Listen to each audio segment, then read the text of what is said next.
Salam sehat sejahtera. Jumpa lagi di channel Mata Ketiga. Mari bersama kita telusuri misteri dunia. Salah satu kasus penculikan terbesar dan paling aneh terjadi di Amerika Serikat 46 tahun lalu. Dalam kasus tersebut, sebanyak 26 anak-anak dan sopir bis sekolah diculik dan dikubur hidup-hidup. Tapi bagaimana ceritanya sampai sebuah bis sekolah yang penuh dengan anak-anak itu bisa dengan mudah dibajak dan hilang? Mungkin teman-teman pernah mendengar tentang penculikan yang aneh. Salam sehat sejahtera. Jumpa lagi di channel Mata Ketiga. Hari ini kita akan bincang-bincang lagi tentang bis sekolah yang hilang secara misterius. Pada 15 Juli 1976, James Sauenfeld dan dua saudaranya, Richard dan Frederick Newhall Woods, menyaksikan sebuah bis sekolah yang penuh dengan anak-anak dari kejauhan. Bis sekolah yang dikemudikan Frank Edward Ray saat itu akan memulangkan anak-anak yang baru mengakhiri perjalanan sekolah musim panas mereka.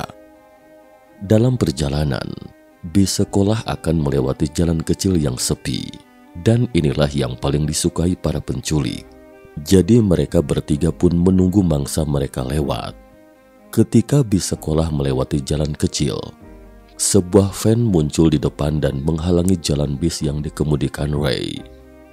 Sopir Ray menekan klakson sambil memperlambat lajunya dan berhenti sejenak. Ray kemudian menoleh ke belakang untuk melihat apakah anak-anak terkejut dengan tindakannya yang tidak biasa itu.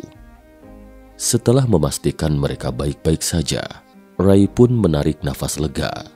Namun pemandangan di luar mobil membuatnya merinding. Tiga pria bersenjata berat keluar dari van sambil mengarahkan senjata ke Ray. Ketiga pria bersenjata ini memakai stocking di atas kepala mereka, sehingga Ray tidak bisa melihat wajah mereka dengan jelas. Salah satu pria bersenjata itu memperingatkan Ray untuk tidak memutar balik atau melakukan hal-hal bodoh lainnya dan memberi syarat agar dia membuka pintu bis. Saat itu Ray merasa serba salah karena dia tidak bisa memastikan apa yang akan terjadi pada anak-anak jika dia membiarkan orang-orang bersenjata itu masuk ke dalam bis. Namun jika Ray tidak menuruti permintaan mereka, mereka juga dapat menembak langsung ke bis sekolah. Dan anak-anak mungkin akan terluka karenanya. Dan meski ada jalan keluar darurat di belakang bis sekolah, tapi itu adalah jalan masuk lain bagi kawanan penculik itu. Jadi Ray memutuskan membuka pintu bis sekolah sesuai permintaan pria bertopeng itu. Kemudian salah satu pria bertopeng itu segera naik ke dalam bis. Anak-anak pun mulai berteriak ketakutan ketika mereka melihat pria bertopeng masuk sambil membawa senapan. Tapi pria itu mengancam agar mereka diam. Kemudian penculik itu ke kursi pengemudi dan menyuruh Ray untuk diam sambil duduk manis di kursi kosong baris pertama. Ray tidak punya pilihan selain mematuhi instruksi dengan patuh.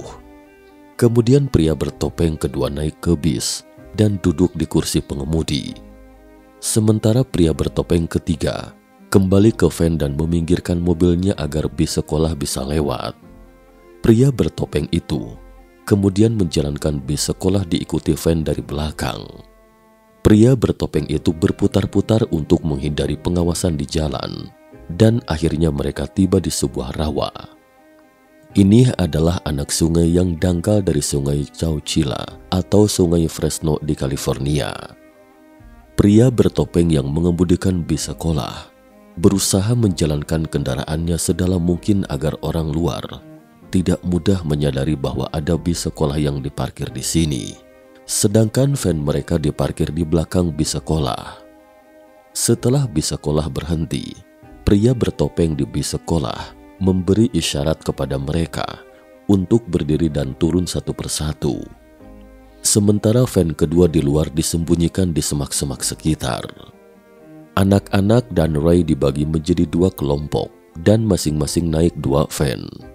Tidak ada cahaya di dalam van dan jendela yang gelap gulita membuat sinar matahari tidak bisa masuk. Beberapa anak yang ketakutan mulai menangis. Ray mencoba menenangkan anak itu, tetapi sia-sia. Van mulai melaju dan Ray bisa merasakan mobil melaju dari jalan yang tidak rata ke jalan yang lebih datar. Van itu terus melaju tidak berhenti sejenak pun. Mereka selalu menjalankan mobilnya dari siang hingga malam. Selain tidak bisa melihat sinar matahari, juga tidak ada sirkulasi udara di dalam mobil van, sehingga menyebabkan kabin mobil menjadi sangat pengap. Bahkan di malam hari, suhu di dalam mobil masih sangat tinggi.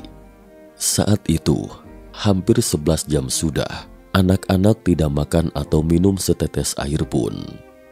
Hanya masalah waktu sebelum anak-anak terkena heat stroke atau sengatan panas di kabin yang gelap dan pengap.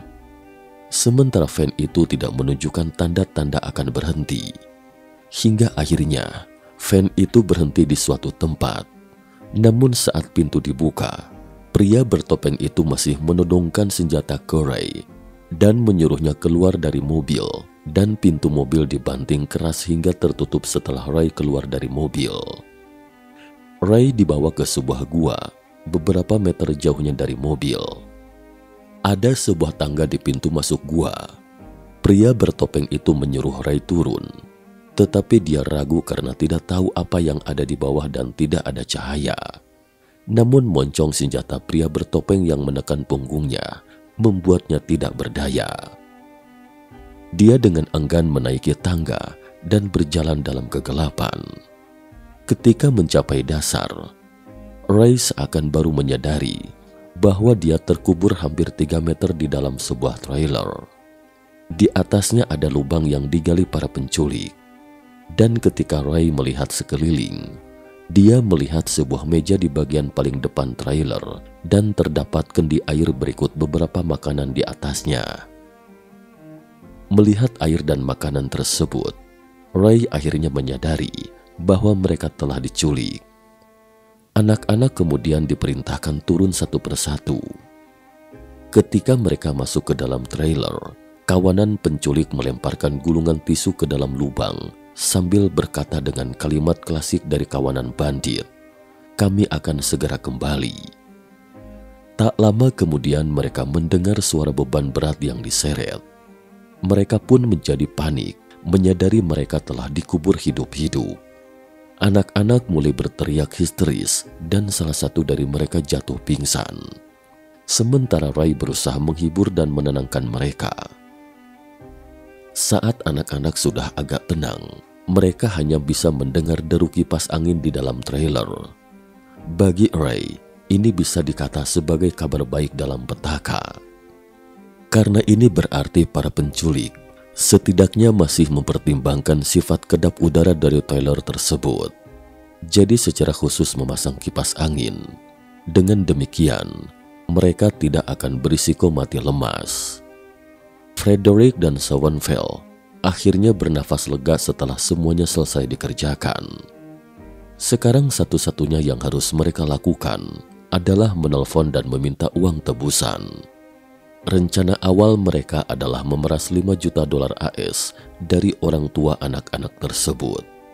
Tapi rencana mereka akhirnya tidak berhasil, karena saat mereka berulang kali menelpon ke masing-masing orang tua anak-anak, bahkan Departemen Kepolisian Chowchilla, jawaban yang mereka dapatkan selalu nada sibuk. Akhirnya mereka pun menyerah. Para penculik ini pun kelelahan setelah perjalanan panjang dan menggali sekaligus mengubur trailer. Mereka berpikir kemungkinan kecil anak-anak yang terkubur hidup-hidup di bawah tanah sedalam 3 meter itu bisa meloloskan diri. Jadi mereka pun memutuskan untuk istirahat sejenak. Adapun sebab mengapa nomor telepon orang tua anak-anak dan kantor polisi selalu merespon dengan nada sibuk. Karena ketika orang tua mengetahui anaknya hilang selama beberapa jam, mereka pun secara berturut-turut menelpon kantor polisi dengan panik. Tak lama setelah menerima laporan itu, polisi setempat menemukan bis sekolah yang dibuang di rawa dan ditelit dari bekas ban di permukaan. Ada 2 mobil van yang melakukan kejahatan bersama. Adapun mengenai keberadaan mobil van tersebut, saat itu polisi belum menemukan petunjuk. Kepala polisi kota Chowchilla sedikit kewalahan dengan kasus tersebut. Jadi mereka menghubungi gubernur setempat meminta bantuan. Selanjutnya kemudian, dalam waktu 1 jam, 30 agen FBI bergegas ke kantor polisi, siap melakukan penyelidikan mendalam dan menciduk pelaku kasus penculikan tersebut.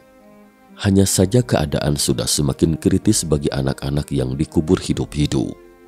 Saat itu, mereka telah dikubur hidup-hidup selama hampir setengah hari. Makanan dan air yang disediakan oleh para penculik pun sudah habis.